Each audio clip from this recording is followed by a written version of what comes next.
सत श्रीकाल बेटा जी। हमने डिस्कस किया था लास्ट वीडियो में हेनरिक हर्ट्ज का एक्सपेरिमेंट, जहाँ पे हमने पाया था कि अल्ट्रावायलेट रेज स्पार्क्स जो हैं रिसीवर पे वो बढ़ाती हैं। यानी कि कुछ ना कुछ इस लाइट का या अल्ट्रावायलेट रे का फर्क पड़ रहा है इन स्पार्क्स पे।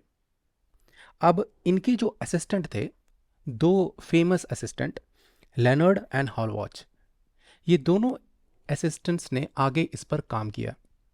यानी कि अल्ट्रावायलेट रेज मेटल्स के साथ कैसे रिएक्ट करती हैं, एक लाइट का मैटर से क्या इम्पैक्ट हो सकता है, अगर हम एक टॉर्च एक मेटल पे डाल लें तो क्या कुछ फर्क पड़ेगा। इस तरह के जो विचार थे ये इन्होंने एक्सपेरिमेंट करने शुरू किए। सबसे पहले हॉल वॉच की ऑब्जर्वेशन देखते हैं।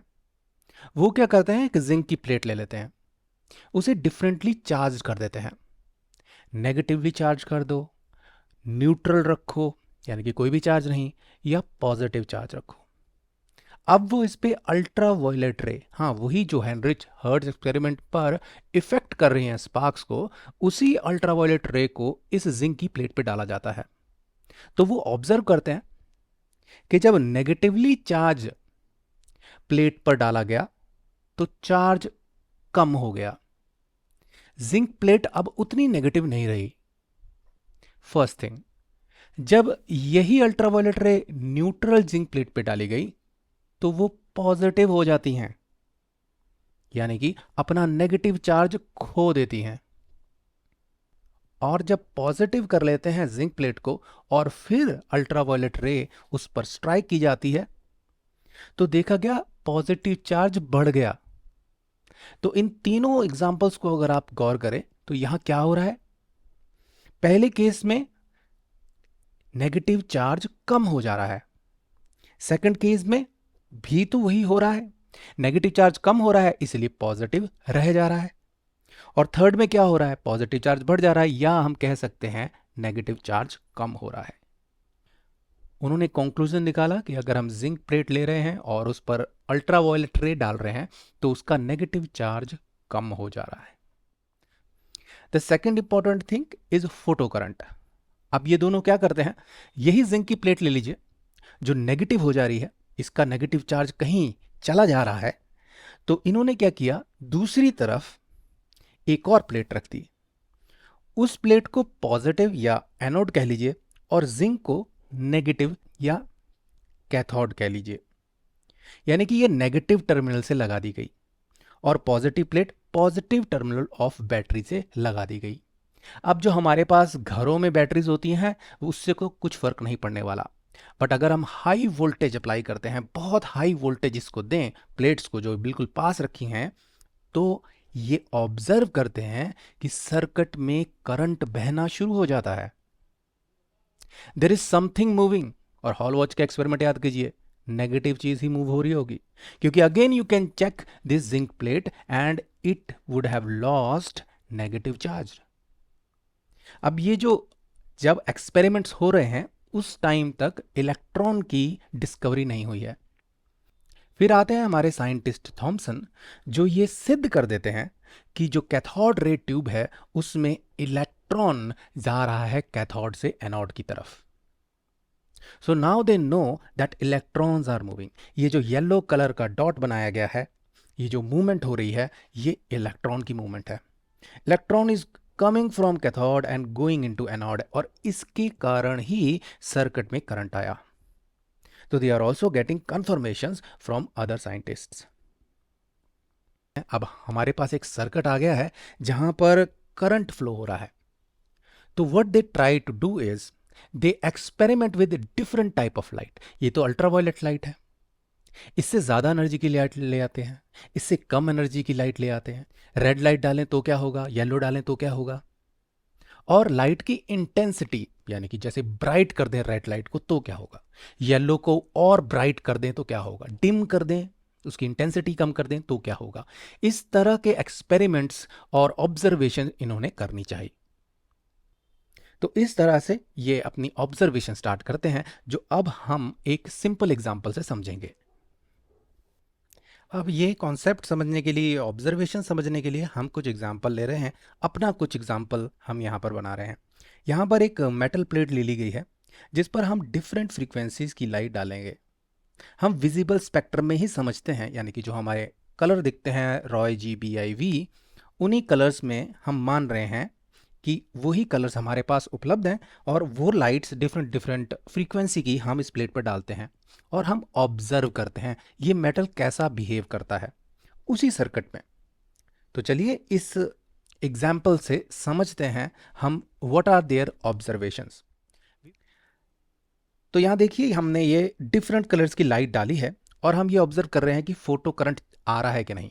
फोटो करंट मतलब करंट, इलेक्ट्रिक करंट ही समझिए, क्योंकि ये लाइट के कारण आ रहा है इसलिए इसको स्पेशल नाम दे दिया है फोटो करंट, आप करंट भी बोल सकते हैं। तो हम ऑब्जर्व करते हैं कि इस प्लेट पे अगर हम रेड डालते हैं तो कुछ भी करंट नहीं आता, there is no photo current. और अब हमें पता है थॉमसन द्वारा कि इलेक्ट्रॉन है, तो हम कह सकते हैं कोई भी फोटो इलेक्ट्रॉन नहीं आ रहा। What about orange, we observe nothing, कुछ नहीं होता है। व्हाट अबाउट येलो, कुछ भी नहीं होता है। इवन ग्रीन पर कुछ नहीं होता। बट सडनली जब हम ब्लू लाइट पर आते हैं, जब हम ब्लू कलर का लेजर यूज करते हैं तो फोटो इलेक्ट्रॉन आने शुरू हो जाते हैं या उस सर्किट में करंट आना शुरू हो जाता है। अब इसके बाद इस फ्रीक्वेंसी के बाद, ब्लू कलर की फ्रीक्वेंसी के बाद इंडिगो पर भी फोटो इलेक्ट्रॉन्स निकलते हैं और वॉयलेट पर भी फोटो इलेक्ट्रॉन्स निकलते हैं। अब ये जो हमारी दहलीज आ गई या मिनिमम फ्रीक्वेंसी जिसके बाद ही फोटो इलेक्ट्रॉन्स आ रहे हैं, इसे हम बोलते हैं थ्रेशहोल्ड या दहलीज। इससे पहले कुछ नहीं हो रहा। अब यहां पर एक आपका दिमाग चल सकता है कि सर देखो रेड पर कुछ नहीं हो रहा, ऑरेंज पे कुछ नहीं हो रहा, बट आपने सबकी इंटेंसिटी सेम रखी है।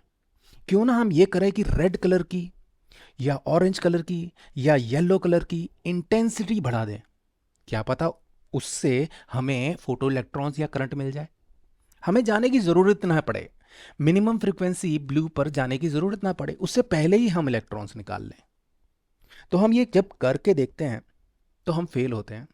हमने यहाँ इस केस में क्या किया, येलो कलर की जो लाइट है उसकी हमने इंटेंसिटी बढ़ानी शुरू की, कोई भी फोटो इलेक्ट्रॉन नहीं निकलता है। This is very strange thing, क्योंकि इंटेंसिटी मतलब हम ब्राइटनेस बढ़ाएं तो हमारा जो दिमाग चलता है ब्राइटनेस से वो लगता है कि ज़्यादा एनर्जी, तब तो इलेक्ट्रॉन्स निकलने चाहिए, बट यहाँ पर ये नहीं होता। चाहे हम जितनी भी येलो लाइट बढ़ा दें, सेम ही फ्रीक्वेंसी जो अब थ्रेशोल्ड फ्रीक्वेंसी से कम है उसके साथ आप कोई भी इंटेंसिटी रखिए, वो इलेक्ट्रॉन्स को इजेक्ट करने में असमर्थ होती है। This is very strange. पर चलिए अब थोड़ा सा इससे नीचे तो काम नहीं चल रहा, अब हम ब्लू पर आ जाते हैं जो हमारी थ्रेशोल्ड फ्रीक्वेंसी है, जहां पर हमें कुछ फोटो करंट मिल रहा है, कुछ फोटो इलेक्ट्रॉन्स फ्लो हो रहे हैं। यहां पर इसकी इंटेंसिटी बढ़ाएं तो अब ये तो इलेक्ट्रॉन इजेक्ट करती ही है। जैसे जैसे हम ब्लू की इंटेंसिटी बढ़ाते हैं, जैसे इस फोटो में दिखाया गया है, तो हम देखते हैं कि नंबर ऑफ फोटो इलेक्ट्रॉन्स बढ़ते हैं। यानी कि हमने अगर सर्किट में कुछ एमीटर लगाया हुआ है तो वो बताएगा कि ज़्यादा करंट आ रहा है। क्यों? क्योंकि ज़्यादा इलेक्ट्रॉन्स आ रहे हैं या ज़्यादा फोटो इलेक्ट्रॉन्स आ रहे हैं। तो ये बात भी समझ आती है कि हाँ, थ्रेशहोल्ड फ्रीक्वेंसी आ गई, उसके बाद अगर आप उसकी इंटेंसिटी बढ़ाते हैं तो ज़्यादा इलेक्ट्रॉन्स निकल रहे हैं। अब ये तो ऑब्जर्वेशन की हमने कि फोटो इलेक्ट्रॉन्स निकल ही रहे हैं कि नहीं, और दूसरा ज़्यादा कब निकलेंगे, कम कब निकलेंगे। अब हम करते हैं, इलेक्ट्रॉन्स जब निकलते हैं उनकी कुछ एनर्जी होगी, काइनेटिक एनर्जी होगी, किसी गति से, किसी वेलोसिटी से वो जा रहे होंगे। तो वो गति जो होगी वो किस पर डिपेंड करेगी।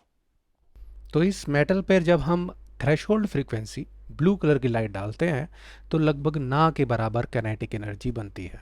इलेक्ट्रॉन जस्ट सरफेस पर आ जाते हैं। इंडिगो डाला जाता है तो कुछ एनर्जी आती है, वो गति से जाते हैं, और जब वॉयलेट आती है तो गति और बढ़ जाती है। यानी कि काइनेटिक एनर्जी जो है वो बढ़ रही है जैसे जैसे हम थ्रेशोल्ड फ्रीक्वेंसी के ऊपर जा रहे हैं। अब यहां पर दिमाग आएगा, सर अगर हमें एनर्जी बढ़ानी है तो ब्लू कलर से तो ज़्यादा इलेक्ट्रॉन्स निकलते हैं, तो क्यों ना इंटेंसिटी बढ़ाते जाएं तो ये काइनेटिक एनर्जी भी बढ़ जाएगी। यानी कि कहने का मतलब अगर मैं ब्लू लाइट को ब्राइट कर दूं तो शायद ये इलेक्ट्रॉन्स ज़्यादा गति से जाएंगे। नहीं, ये अलग ऑब्जर्वेशन। इंटेंसिटी का कोई फर्क नहीं पड़ता काइनेटिक एनर्जी पे, जैसा कि हमने इस फोटो में दिखाया है। हाँ, नंबर ऑफ इलेक्ट्रॉन्स बढ़ रहे हैं, बट अगर उनकी स्पीड बताएं, हर एक इलेक्ट्रॉन सेम ही किनेटिक एनर्जी पर है। अब ये जो भी ऑब्जर्वेशन है इसको समराइज कर लेते हैं।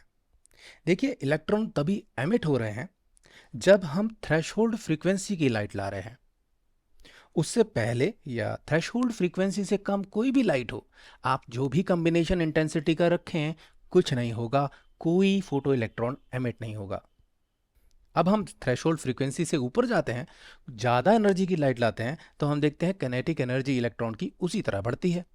वॉयलेट ज़्यादा बढ़ाएगा, इंडिगो से कम बढ़ाएगा, बट हम फर्क देख पा रहे हैं। पर ये फर्क फ्रीक्वेंसी के चेंज से होगा। एक ही लाइट की फ्रीक्वेंसी की अगर हम इंटेंसिटी बढ़ाते जाएं तो आपको कुछ किनेटिक एनर्जी में चेंज नहीं दिखेगा। अब सवाल पैदा होता है कि ये सब हो कैसे रहा है। This is very strange. ये जो भी हमने एक्सपेरिमेंट किए हैं या ऑब्जर्वेशन किए हैं, ये कॉमन सेंस में नहीं आती।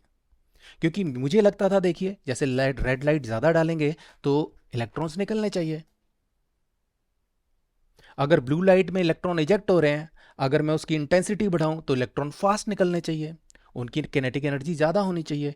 ये दोनों चीज़ें यहाँ पर नहीं हो रही हैं। तो ये प्रैक्टिकली थोड़ा समझने में मुश्किल लगता है। अब ये ही क्विज एक तरह की प्रॉब्लम जो है वो साइंटिस्ट के सामने है, और इसका हल होगा हमारे नेक्स्ट वीडियो में।